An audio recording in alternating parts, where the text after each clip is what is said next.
शिव अभिषेक स्तोत्र। ओम नमो भवाय शर्वाय रुद्राय वरदाय च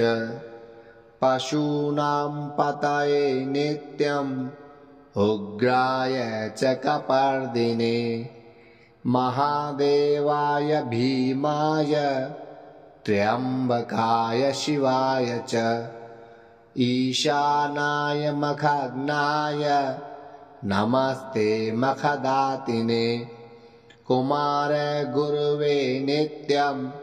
नीलग्रीवाय वेदसे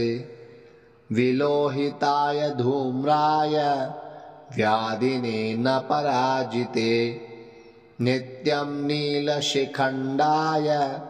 शूलिने दिव्यचक्षुषे हान्त्रे गोप्त्रे त्रिनेत्राय व्याधाय च सुरेतसे अचिन्त्याम्बिका भर्त्रे सर्वदेवस्तुताय च वृषध्वजाय मुण्डाय जटिने ब्रह्मचारिणे तप्तमानाय सलिले ब्रह्मण्याय जिताय च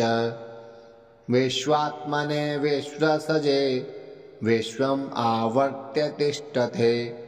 नमो नमस्ते सत्याय भूतानां प्रभवे नमः पंचवक्त्राय शर्वाय शंकराय शिवाय च नमस्तो वाचस्पतये प्रजानां पतये नमः नमो विश्वस्य पतये महन्तां पतये नमः नमः सहस्रशीर्षाय सहस्रभुजमन्यवे सहस्रनेत्रपादाय नमः सांख्याय कर्मणे नमो हिरण्यवर्णाय हिरण्यकवचाय च भक्तानुकंपिने नित्यं सिद्ध्यतां नो वरप्रभो एवं स्तुत्वा महादेवं वासुदेवसहार्जुनः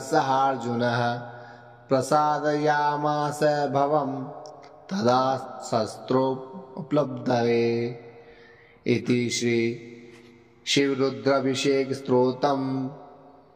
सम्पूर्णम्।